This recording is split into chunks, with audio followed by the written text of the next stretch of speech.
Виж, пак не си я давам. Царят заповядал да докара 9 чувала тари с просто, тари с жито, тари с ориз.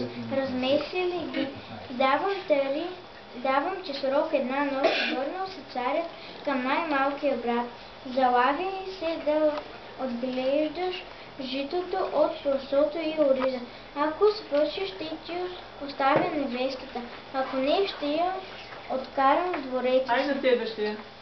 Могат всички да ми. Изгубих невестата, заплакал клетникът, но девойката му заръчила да иде при 100-годишния дъб, да почука 3 пъти върху дънера и да каже: Стара Горо, Осенова, Росенова, поръча ми най-милото, да му пратиш гължилото.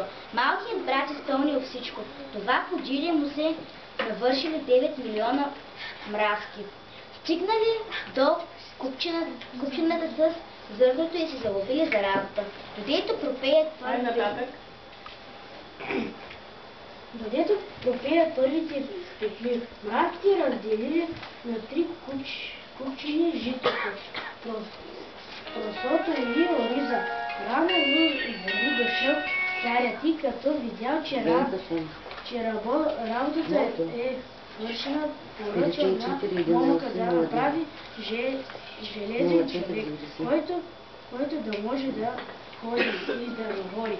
Пак посърнал момъкът, но невестата му го пратила отново в гората на същото място, да каже: Старо Горо, Осенова. Ай, предай нататък. Стара Горо, Осенова. Росенова поръча ми най-милото да изпрати страшилото. Най-малкият брат свършил всичко и си тръгнал, а зад него нещо прополяло и умоляло гората. Железният човек викнал момъка на царя. Царят се облещил от страх. Такъв човек не бил виждал никога. Щом зърнал царят железника, тръгнал срещу него и така го разшлевил, че царят се олюлял, паднал на земята и не се издигнал вече, а най-малкият брат живял честито с хубавата си невеста.